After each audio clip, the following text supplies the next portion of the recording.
Bueno, vamos a la pregunta número 16. ¿Tenías algún apodo o sobrenombre o cómo te decían tus papás o amigos de cariño? Sí, bueno, me decían Pepe, pues por razones obvias, ¿no? La mitad de los chamacos éramos Pepes en ese entonces. Pero mi mamá siempre me dijo Pepo, Pepo. sí. Y ese ha sido mi apodo favorito porque solo me lo decía mi mamá. Me lo decía como de cariño también, diferenciando A los demás. el Pepe. Ujú. Después tuve un apodo en la secundaria y me pusieron el chino, pero no por el cabello chino, Ah, por los sino ojos. porque hay quien me ve rasgos orientales. Yo he estado en un país oriental y a veces ahí hasta me paso desapercibido como si fuera de por ahí, de por ahí. No tengo los ojos rasgados realmente, ¿no? Pero por alguna razón Pasa por el me estilo. decían el chino, que además ese apodo me gustó, sobre todo me gustó más años después que Charles Bronson, que ha sido siempre mi ídolo en el cine, hizo una película llamada El Chino. Chino. Y yo dije, oh, Ah, mi película. me copió, le presto mi apodo a Charles Bronson para que haga El Chino. Ok. Bueno, ahora vamos a la pregunta 17. ¿Tuviste alguna mascota o algún animalito especial en tu vida? Sí, tuve un hámster. ¿Un hámster? Tuve un hámster. Yo tenía como 10, 11 años, creo. Ok. Tal vez un poquito más, tal vez ya tenía 11 o 12, porque me acuerdo que me lo traje en una bicicleta, en una jaulita que me lo dieron, lo amarré a la bicicleta y me lo traje, pero lo escondí en el closet. Ya vivía yo del otro lado, del lado de la Sabatina. Entonces lo escondí en el closet. ¿Por qué lo escondí en el closet? Porque mi mamá odiaba a los roedores. Y no me iba a dejar tenerlo, yo sabía que le iba a dar miedo. O sea, Pánico. le tenía pánico a los animales porque ella vivió en un lugar donde había muchas alimañas Bueno, de joven. Y pobrecita yo creo que una de las buenas, si no hubiera sido porque quería progresar y salir del pueblo para progresar ella, se hubiera salido por los animales, porque no les gustaban las alimañas, les tenía pánico, terror. Entonces yo lo tenía escondido y le llevaba de comer a escondidas. Y llegué un buen día. Un día se escapa el triste hámster. ok. Y mi mamá estaba acostada. Y ve al animal y a la mano estaba una raqueta de ping pong que yo había dejado por ahí. Y con una puntería de apache, la primera que se lo De había... chanclas. No, fue raquetazo de ping pong. Lo mató. Oh. A la primera. No, qué puntería de apache. O sea, yo dije, bueno, o sea, Pobre hámster. ni, Ni lo ni el vio. mejor centenista lo hubiera hecho tan preciso. Entonces, pues ya, yo lloré a mi hámster y le fui a dar cristiana sepultura en el patio, en mi patio de Chapultepec. Y le lloré, me dolió mucho. Me dolió también haber espantado a mi mamá. Y no le guardé rencor, yo dije, pues, yo fui el que no, le pedí perdón al hámster, yo fui el que no te cuidó porque pues, también no sabía que mi mamá tenía esa puntería, si no la llevo a los Olímpicos. Esa fue la historia del hámster. Bueno. Pero hasta la fecha, ahorita te voy a decir en la siguiente pregunta. Ok, vamos a ir a la pregunta número 18. ¿Quiénes eran tus amigos? ¿Cómo eran? Bien, en esa época, digo, tuve muchos amigos, pero en esa época tenía varios amigos. Mi amigo que le apodábamos, o le apodó mi mujer, con la que se llevó muy bien, ella le apodó el Willy, le puso de apodo el Willy. ¿El Willy? El Willy. ¿Por qué el Willy? Ella, es una historia que prefiero no contar porque es muy imaginativa de mi mujer. Pero él se llama José de Jesús y de niño le decían Chuchín. Ok. Y le caía gordo que le decían Chuchín, que le dijeran Chuchín. Entonces él ya desde la prepa se cambió el nombre por Pepe, porque él también era José. Y tenía derecho a llamarse Pepe, aunque su amigo se llamaba Pepe. Pero ya desde la prepa se cambió el nombre a José. Pero en ese tiempo, más chico, era Chuchín. O Chuy también, sus hermanos le decían Chuy. Y cuando me hice novio de mi esposa, que nos hicimos novios muy jóvenes, pues él era muy mi amigo y ella le cambió el apodo, porque tiene un apodo más gacho, que le puso un mono ahí. Ajá. Y le dijo, no, yo te voy a decir el güey. Porque tenía un apodo más gacho que no voy a repetir. Porque sí dije su nombre, José de Jesús. Y si él llegara a ver esto, me diría, porque yo tengo mi apodo, soy el hámster. Okay. Entre ellos yo soy el hámster. De hecho, mi hermano me dice hámster y yo de regreso, en honor a mi hámster, le digo hámster. Somos como si fuéramos, como si no tuviéramos nombre y perteneciéramos a la misma especie animal del animalito que me mató mi mamá. Entonces, él, mi primo Julio César, el Gillo, y si alguien conoce al topo Gillo, sabrán por qué le diríamos el Gillo. Si no, investíguelo, está fácil en internet. Okay. ¿No? Y otro que se llamaba Francisco, bueno, se llama Francisco Javier, le decían el Paco. ¿Topollillo por las orejas? Por las orejas. Ok, porque Sí. me quedé pensando. Es mi primo. Okay. También fue mi amigo. Y el Paco, que el Paco, aquí lo voy a decir, y lo voy a decir porque él sí se le ocurrían travesuras, ¿no? Que yo participé en algunas, que prefiero que no se enteren ustedes, porque no sería un buen ejemplo, ¿no? Y la verdad, no me estoy exculpando, pues finalmente yo acepté hacer las travesuras, ¿no? Ajá. Pues voy a mencionar solo una, ¿no? Ni siquiera fue idea de él, pero él fue el que le ejecutó, ¿no? el que me invitó y pues yo acepté. Okay. Porque se habían robado, él era acólito de la iglesia.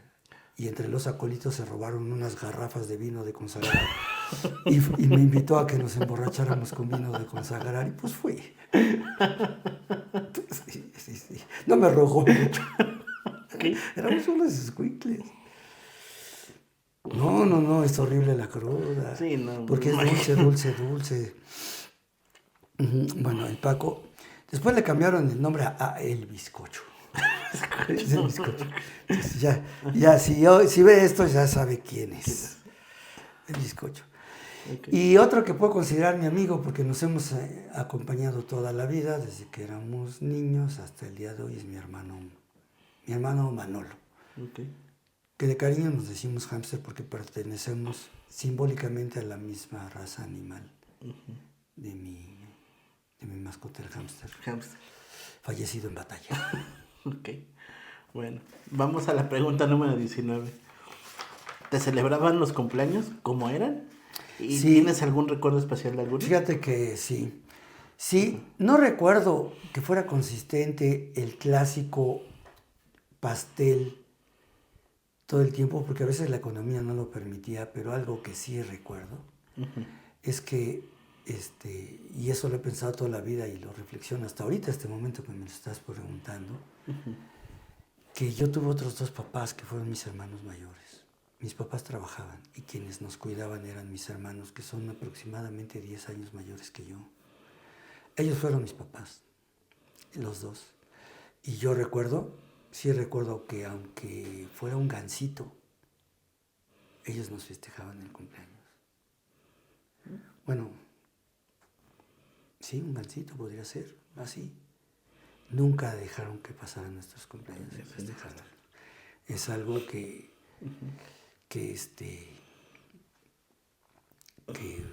fueron buenos padres. Sobre todo mi hermano el mayor, Carlos. Siempre fue muy, muy comprensivo con nosotros. Siempre nos trató como hermanos menores y hasta como hijos. Nos cuidaron. Ellos eran hay una foto, existe una foto, ojalá y la pudiera recuperar Manolo.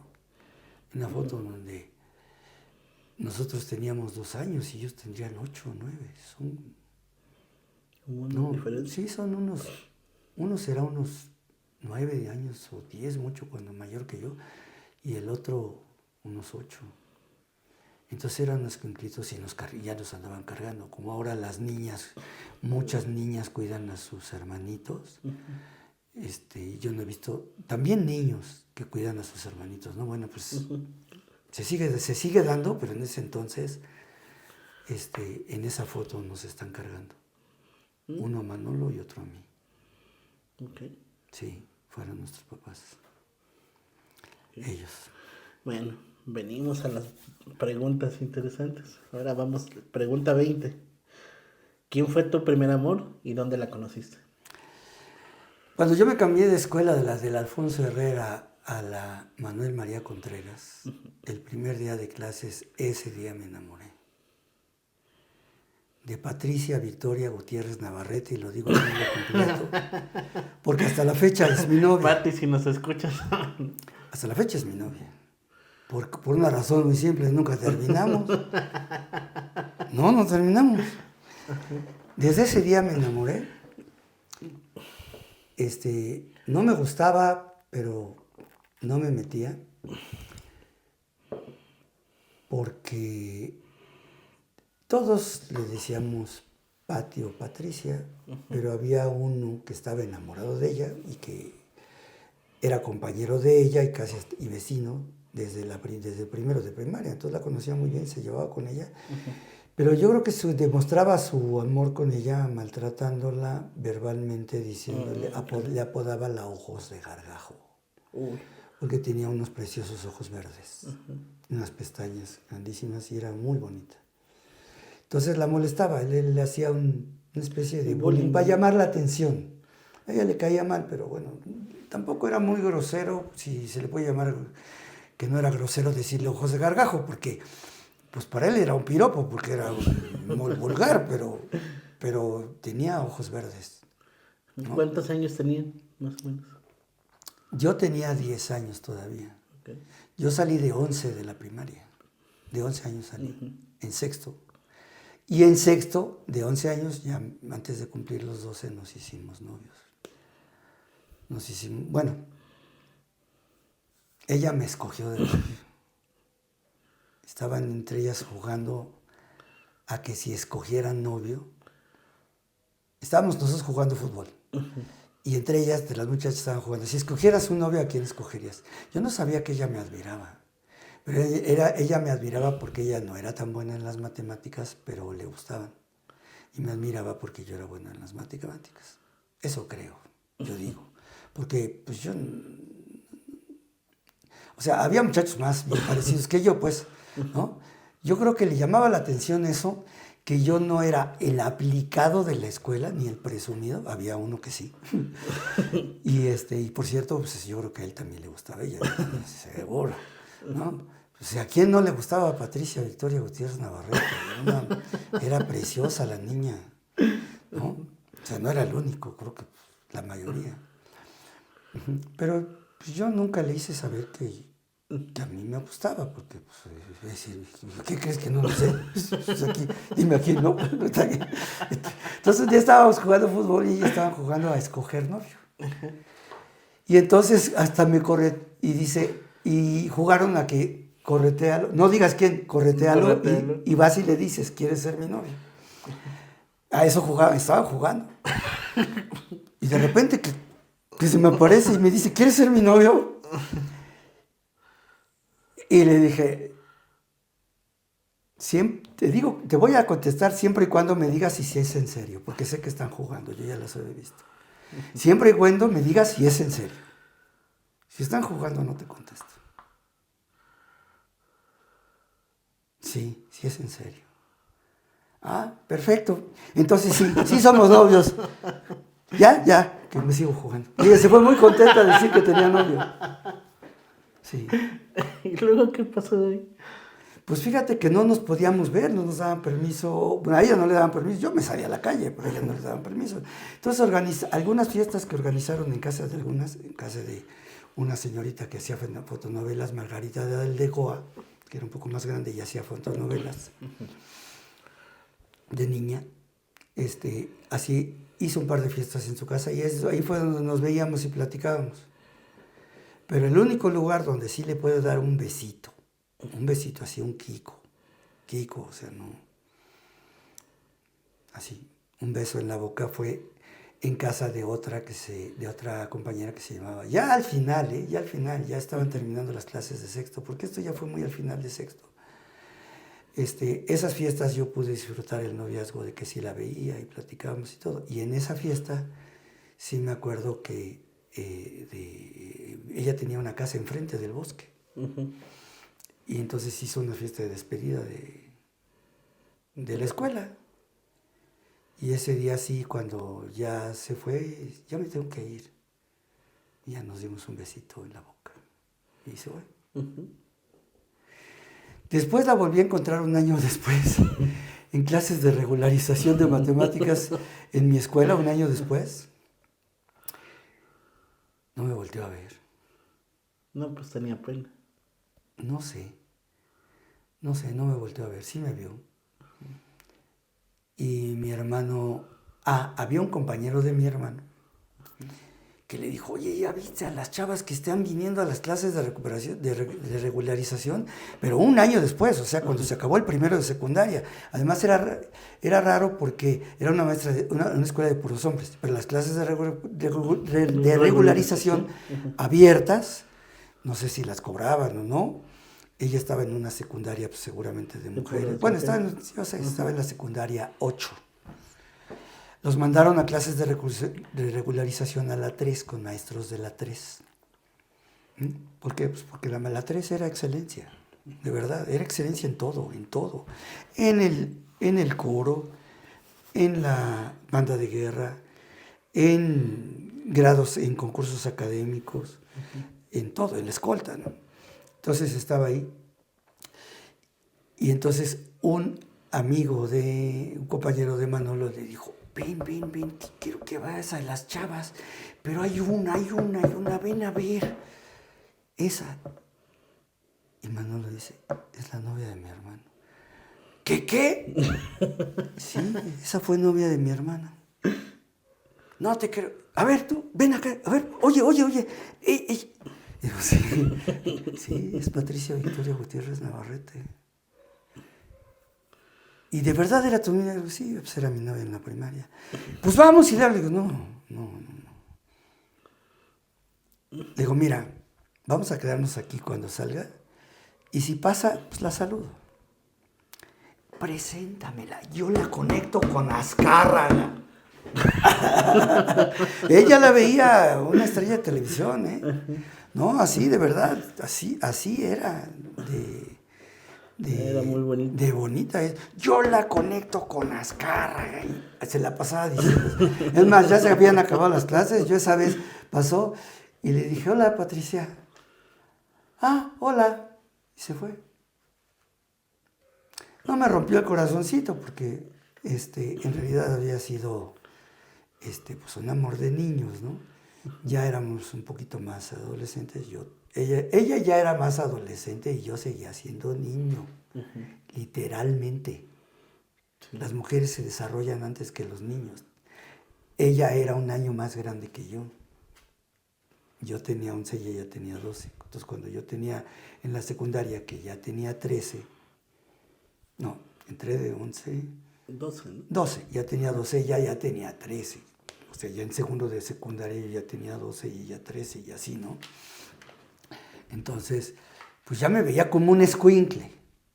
Ella ya veía a los chavos más grandes. Esa es la interpretación que yo tuve. Y creo que fue la correcta, por eso tampoco me ofendió. Pues yo había quedado chaparro, ella había crecido hasta un poco más. Yo estaba chaparrito. Y pues era obvio que las muchachas ya se... Mi hermano y su amigo estaban altos, ¿no? Y el otro era, los dos, Manolo siempre tuvo suerte con las chavas por su aspecto. Ahora ya lo es viejito, pero él era galanzón y yo no, ¿no? Pero a mí no me pesaba, ¿no? Yo tenía otras habilidades. Esa es la historia de Patricia Victoria Gutiérrez Navarrete, mi primera novia. Bueno, vamos a la pregunta número 21. ¿Cuántas veces estás enamorado y podemos saber de quién? Sí, claro. Bueno, en el sentido en que entendemos el amor el amor de pareja, ya conté el primero. El segundo fue a los 14 años y me enamoré de quien posteriormente fue mamá de mis primeros 3 hijos, de Marisa. El amor entra por los ojos. Más bien se despierta a través de los ojos. Pero el amor se está alimentando de palabras. Siempre. Mientras existen las palabras, y las palabras de amor no es que te digan, oye mi amor, haz esto. Oye mi amor, vamos a tal lado. No. Sino es las palabras que siguen manteniendo el amor de un lado y de otro. Sí es cierto que entra por los ojos porque ahí no se puede negar la identificación visual. ¿No? Entonces, yo conocí a Marisa 1 año y medio antes de enamorarme de ella. Ajá. Y era bonita, pero ella no se pintaba nada, éramos unos niños. Cuando me hice su novio fue cuando por un azar tuvimos que empezar a intercambiar palabras. Y palabras para hacer algo. Ya lo voy a contar en otra historia. Por ahí. Ok. Entonces, ese es tu segundo. Ese es el segundo. Me voy a saltar hasta el día de hoy. Okay. Y digo, no porque haya tenido muchísimos amores, ¿no? Sino porque yo me enamoro diario. Y muchas. Sí. Bueno, se ríe porque sabe que sí es cierto. Por aquí ese asunto que les digo que entra por los ojos. Efectivamente, por los ojos entró el amor por mi actual esposa y mamá de mi hijo, Víctor. Y en realidad se mantiene con las palabras, pero necesita siempre la sonrisa. No va a existir el amor si la sonrisa empieza a desaparecer. Ok. Ese es. Bueno, vamos a cambiarle de tema. Vamos a la pregunta número 22. ¿Veías televisión en ese momento? ¿Y tenías algún programa favorito o algún artista favorito? ¿De cuando yo era niño? De esa época en general. De la época. Entre niño y sí, estudiante. Recuerdo muy bien que en el edificio, pues prácticamente nadie tenía televisión cuando yo era muy niño. Yo recuerdo que cuando tuvimos televisión, había niños, vecinos, que iban a ver la televisión a mi casa. Yo no iba a ver televisión a otras casas, porque a lo mejor sí tenían, pero no me invitaban, ¿no? Entonces, no digo que en mi casa fuimos los primeros en tener televisión, pero yo empecé a ver televisión cuando mi papá compró una televisión en blanco y negro. Entonces invitábamos a nuestros amigos a ver. Había un programa que era de cajón verlo, que era Los Cuentos de Cachirulo el domingo. Ok. Sí, no. Y todo porque el domingo sí me obligaban, así como la manada. Mañana vas a la escuela y ya te encierras el domingo. Pero yo casi no veía televisión porque yo aparecía de la calle. Entonces, pues lo que había de ver en ese entonces y que iban a ver los chamacos, era un programa que eran Los Cuentos de Cachirulo, que eran entretenidos, la verdad. Y esos son los que veía. Yo puedo decir que me gustaba porque pues, la televisión es algo así que es un imán para que estés ahí, te cuentan historias y cosas, ¿no? Era una producción, yo digo que muy bien realizada porque había vestuario, era como una obra de teatro. Él era un hombre de teatro, Cachirulo, entonces hacía una representación teatral de un montón de cuentos, ¿no? Okay. Sí.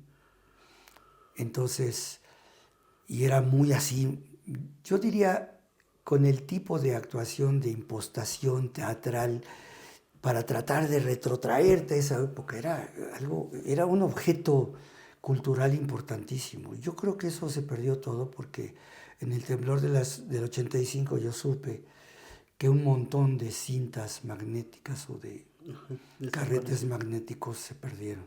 Entonces, esas eran unas joyas, las de Cachirulo, y yo las disfrutaba como niño, que le cuentan un cuento en la televisión, pero de verdad eran unas grandes obras de teatro presentadas en televisión, porque pues era de que no había apuntador, no había chícharo, no había...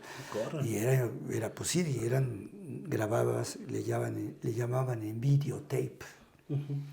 Probablemente eran grabadas, seguramente eran grabadas, porque, por ejemplo, había otra serie donde nos empezaban a adoctrinar los gringos, aquellos eran los buenos y los rusos eran los malos, que se llamaba Combate. Y siempre combatían contra los rusos. Y siempre les ganaban.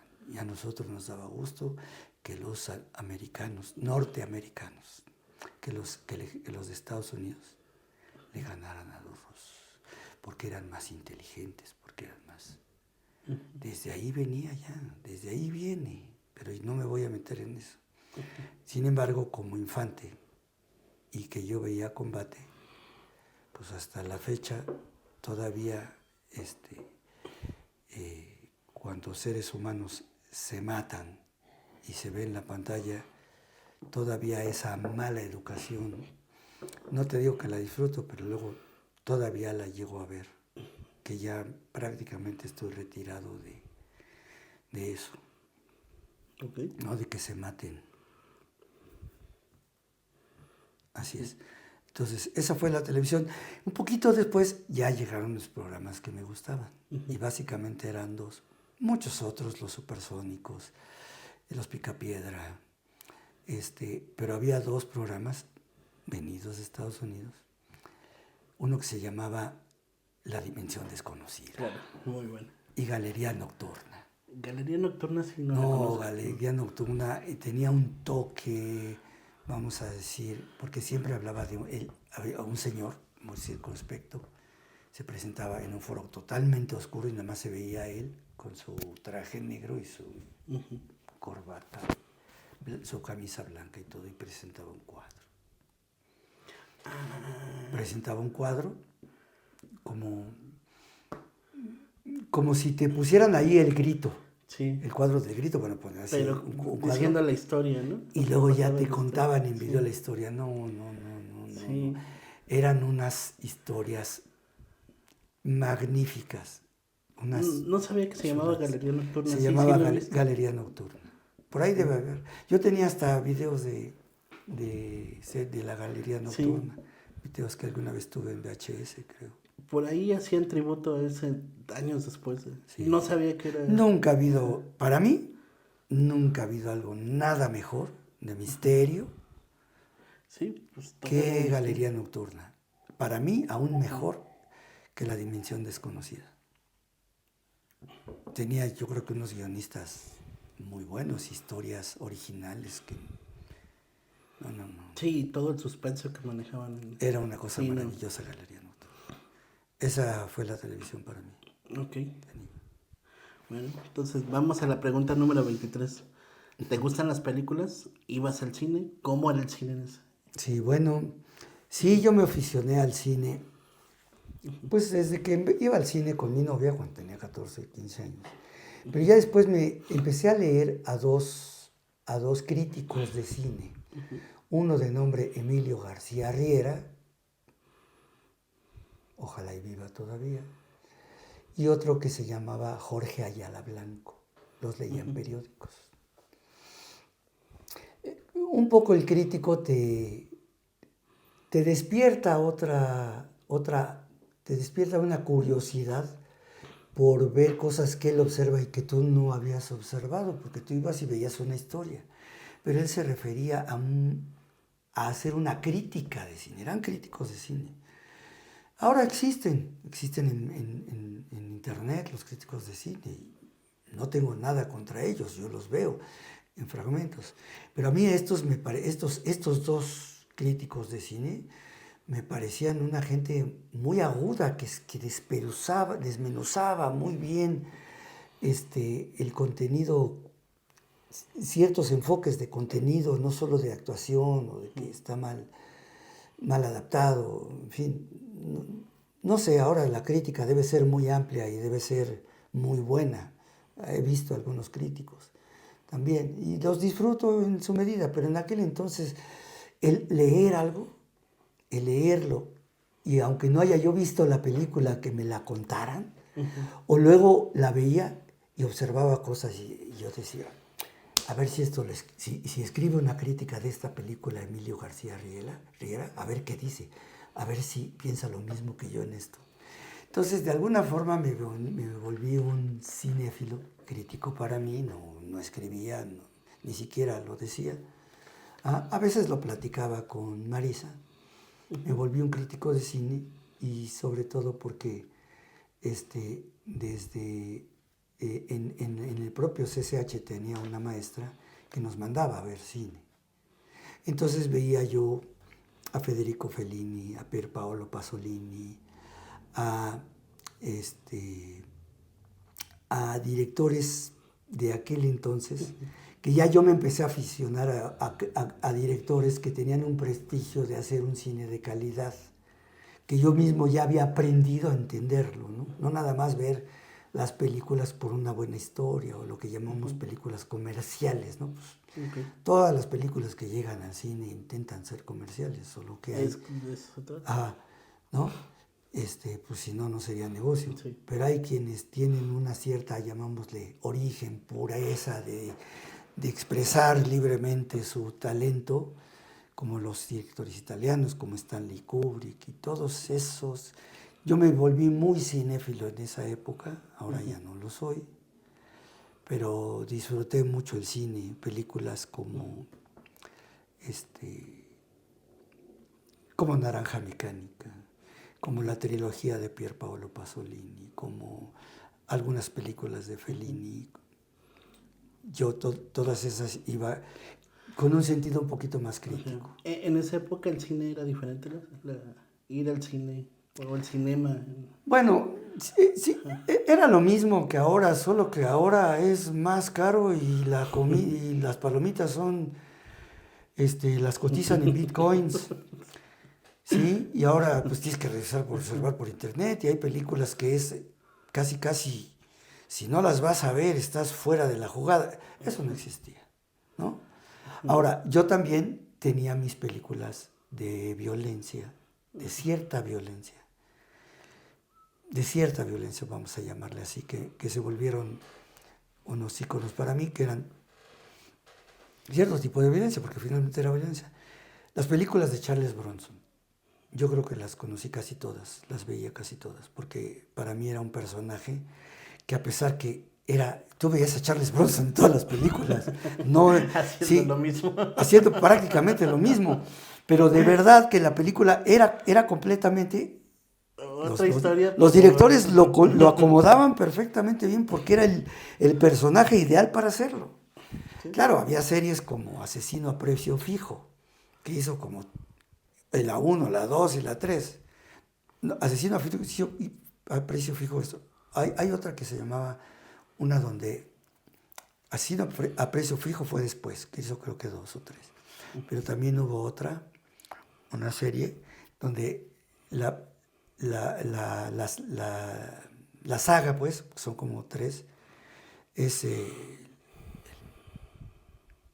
Vengador Anónimo. Son títulos en español. Se llaman de otro modo en la película original. Pero, donde a él le violan y le matan a su mujer y a su hija. Y entonces él va y se vuelve un vengador anónimo. No solamente mata a los que los mataron a ellos, sino empieza a matar gente en la calle.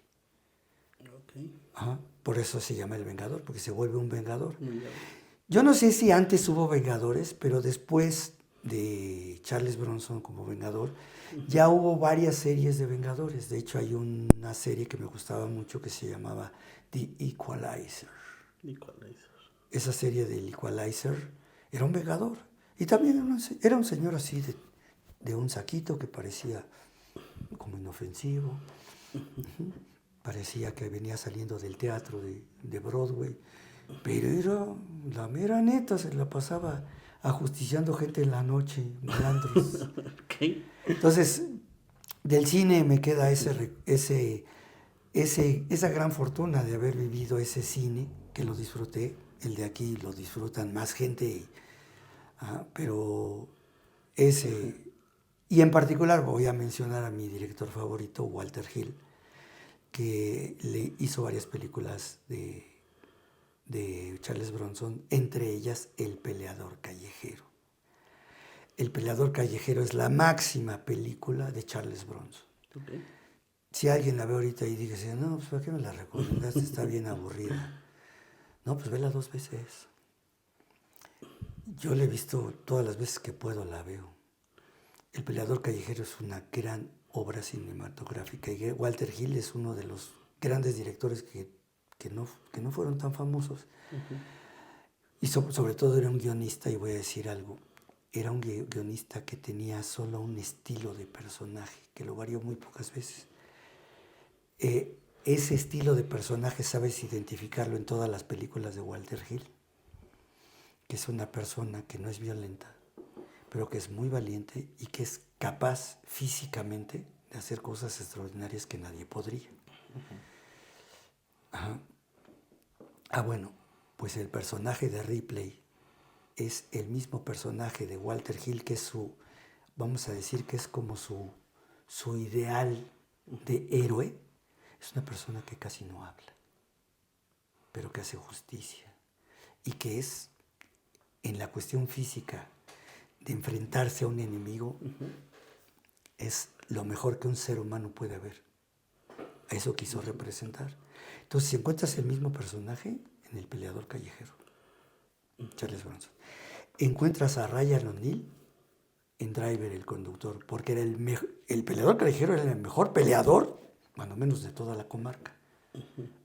Inclusive enfrentándose a osos así grandes y todo, porque Charles Bronson no era un tipo gigante, era un tipo muy fuerte y todo. Además ya era un cincuentón. Sí, o sea, ya estaba, y era viejo, y lo menospreciaban por el viejo y les ponía unas golpizas bien buenas, ¿no? Pero así no hablaba y era solitario. O sea, él no se enamoraba, no tenía familia, no tenía hijos, no tenía mujer, no tenía casa, no tenía nada. Él era como un vagabundo. Así es como que es el prototipo de un héroe que su trabajo es ser héroe, pero no superhéroe como los otros superhéroes que también los admiro y me gustan. Entonces, ese personaje lo encuentras en El peleador callejero, en Driver, el conductor de Ryan O'Neal, porque era el mejor conductor para ladrones. Él lo contrataban para que los ladrones huyeran. Y él les cobraba una feria. Y él arreglaba sus carros. Y ni 20 patrullas lo alcanzaban. Sí. Era el mejor conductor. No se la pierdan esa, Driver, el conductor. ¿Y sabes dónde está el personaje? Uh-huh. En Ripley, de Alien. Uh-huh. Es el mismo personalidad. ¿Cuándo has visto que Ripley alegara y se pusiera ahí a discutir? No, ella no alegaba, ella hacía. Y física y mentalmente era invencible. Y el líder de los guerreros, The Warriors, que hasta la fecha en Coney Island, tú vas a Coney Island allá cerca de Nueva York, en New Jersey, y hay todo un culto. Claro. Coney Island vive de los guerreros. La industria turística de Coney Island son los guerreros. Es una obra maestra los guerreros. Sí, todo el mundo la debe ver. Muy buena de Warriors. Bueno, ese es el cine que... Ok. Vamos a la pregunta número 24. Otra, Jerónimo. ¿Jerónimo? Se me había olvidado. Ajá. Jerónimo es... Yo creo que él se inspira en Jerónimo para hacer todos esos personajes, y una de sus obras culminantes ya después fue Jerónimo. Cuando yo llevé a mi esposa a ver Jerónimo, uh-huh, iba embarazada del gato, y dijo, quiero que mi hijo se llame así. Uh-huh. Jerónimo es el único que toda la caballería de los Estados Unidos no pudo vencer. Para vencerlo lo tuvieron que engañar. Así es como acostumbran vencer con trucuñuelas. Ni son tan buenos. Jerónimo. Y todavía se atreven a ellos gritar Jerónimo cuando hacen algo heroico. Es un insulto. Okay. Que grite Jerónimo, que de verdad entienda quién es Jerónimo. Perdón, me faltaba eso. Vamos a la pregunta número 24. ¿Cuál es la película que más te gustaba o que más te impactó? ¿Por qué? Bueno, son todas esas. Mira, aquí tengo la lista, la voy a leer. Es El peleador callejero, Driver el conductor, Los guerreros, Warriors. Otra película de Walter Hill es 48 horas, donde ahí sale un poco de, como que se dio un respiro para hacer otro tipo de películas, aprovechando a un gran actor que era Eddie Murphy. 48 horas es una buena película, pero sí se sale. Y Alien, Ripley es Walter Hill. Y otras trilogías que me gustan son Jason Bourne, por ejemplo. Jason Bourne me gusta mucho. Jason Bourne es lo más parecido a los personajes de Walter Hill. Jason Bourne no alega. No, Él solamente te hace pedazos este cuarto en menos de lo que te harían 10 personas, 10 borrachos. Él te lo voltea de cabeza en menos de 7 segundos. 10 borrachos se tardarían como 2 o 3 minutos. Sí. Y las que yo recuerdo así épicas, que a mí me gustaron mucho, fue 2001 Odisea del Espacio de Stanley Kubrick. Naranja Mecánica yo la vi muy joven y fue para mí impactante. Sí, no, es muy impactante. Pero 2001 Odisea del Espacio, solo hay una película, que le ha hecho honor y que yo la colocaría también en esa lista de favoritas de películas del espacio, que es la de Gravity. Ah, ok, ya más reciente. Que a mucha gente ni le gustó ni nada, pero también para mí es maravillosa Gravity. Para mí es tan favorita, y no estoy comparando, no quiero decir, en mis ojos, mente y corazoncito están en ese lugar, como 2001 Odisea del Espacio, Gravity. Ok. Bueno, vamos ahora a la pregunta número 25. ¿Tienes algún libro favorito y cuál es? Fíjate que sí, yo te iba a decir que no tengo uno favorito, porque en realidad no es que tenga favoritos. En la secundaria leí mucho porque ahí empezó mi época de lector. Porque de veras había una cultura de leer, ¿no? O sea, literatura era leer. Leer a los griegos, leer las tragedias de Esquilo, leer Aristófanes, leer también literatura que viene del viejo continente y en particular autores de la tradición española o de la época española, por ejemplo. También, y también un poco, ya me tocó el boom latinoamericano ya en el CCH, y ahí sí, ahí leí a José Emilio Pacheco, ahí leí a Juan Goytisolo, que no es del boom latinoamericano, es un escritor español también. También ahí leí mucho. Y a otros clásicos, podría llamarle yo clásicos o tradicionales, como Hermann Hesse, como Werther, Goethe. Pero hay 3 libros, yo escogí 3 libros para hablarte de que esos libros me gustan, ¿no? No puedo decir que un libro me haya cambiado la vida, ninguno. Ninguno me cambia en realidad de una manera. Los libros te enriquecen porque te abren un panorama, porque además el ejercicio de leer y el proceso que ocurre en tu persona, que tú imaginas,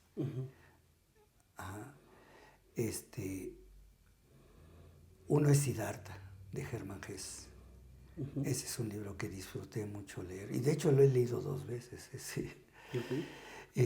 El otro es de un latinoamericano. Tengo un libro favorito, ¿no? No voy a criticar su época de político y opinador, pero sí, para mí, de los libros que leí de él y de los libros que he leído en general, ese lo disfruté muchísimo. De Mario Vargas Llosa, La tía Julia y El escribidor. Vargas Llosa es muy bueno. Sí, ese me encantó. Y de las tragedias griegas, estas de Esquilo, la de los persas también me gustó mucho. La tragedia griega de los persas. Haciendo el honor a lo que en la escuela me mandaban leer. Pero de lo que yo leí por mi gusto fue esto que te estoy diciendo, que lo leí por mi... Bueno, no, Siddhartha también te daban un menú de libros que querías leer y ahí descubría Siddhartha. Pero un libro que también disfruté mucho, que es un libro pues desconocido, que se llama Martí en México, de José Martí. Es un libro, pues digamos, biográfico de unos años que vivió Martí en México cuando finalmente se preparó para ir a la Revolución Cubana, porque quiero que ustedes sepan que hubo 2 revoluciones cubanas. Y van a decir, pues no somos tan guajes, sabemos que hubo 2. Una para independizarse de España y la otra para independizarse de la influencia de Estados Unidos, ¿no? Entonces, en la primera, José Martí murió en batalla. Y se fue a la batalla y fue a morir allá. Ya fue, digamos, enfermo, ya muy débil, porque había contraído una enfermedad, ya estaba... Pero él quiso ir a dar su vida por la revolución. Pero en el tiempo en que vivió en México, vivió con mucha gente muy culta. Voy a mencionar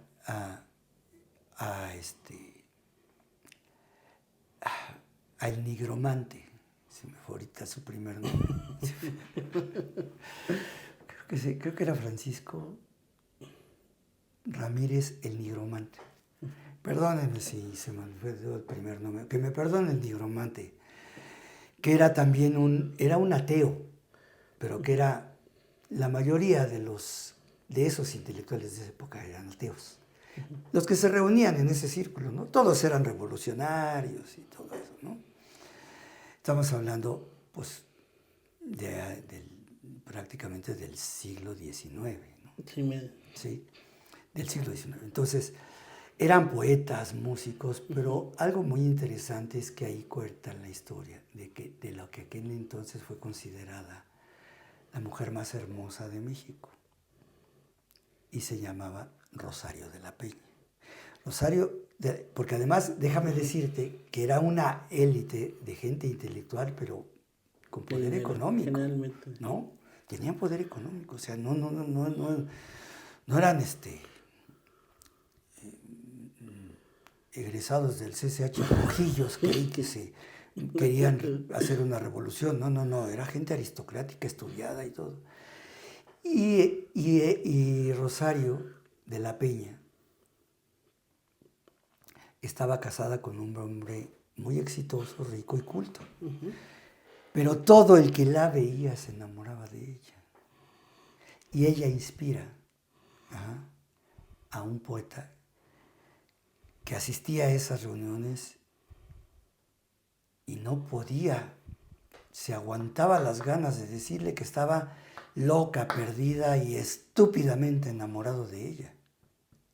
José Martí confiesa que no podías dejar de enamorarte de Rosario de la Peña, una mujer culta, una mujer hermosa, una mujer que te recibía en tu casa y te trataba como si fuera su marido. O sea, digo, guardada el pudor que se debe guardar, no se imaginen otras cosas, ¿no?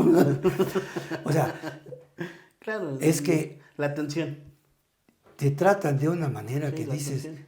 oye, ¿y si me quedo a vivir aquí contigo? No importa que tengas marido, ¿no? Eso lo Y narra. aunque sea Lo narra platónico. José Martí. Ajá. Porque hay pasajes que vienen de lo que escribe José Martí. O sea, ¿no? Para disfrutar a José Martí hay que leer ese libro, Martí en México. Y ese señor que no pudo aguantar, ya disminuido porque pues ya no dormía, ya no comía, se la pasaba frustrado porque no se lo podía decir, no porque estuviera enamorado y la quisiera a toda costa y lo hubiera intentado y le hubiera armado un lío de faldas al marido y le hubiera dicho, mira este güey, no, sino porque él, la honorabilidad que tenía no permitía ni siquiera decirle a una mujer casada y felizmente casada que estaba enamorado de ella, pero él sí estaba enamorado. Yo me enamoro, pero pues, al ratito ya encuentro con quién más, ¿no? Pero el problema es que ya estando disminuido de edad, escribe el Nocturno a Rosario. Yo necesito decirte que te quiero, decirte que te adoro con todo el corazón, que ya no vivo, ya no lloro, en fin. Ese es el Nocturno a Rosario que lo escribe ya antes del suicidio. Él se suicidia y deja esa carta póstuma, ese poema póstumo, porque no se podía ir sin decirle, pero no se podía quedar diciéndole. Es hermosa esa historia. Muy fuerte. Manuel Acuña se llama. Sí, muy fuerte. Ok.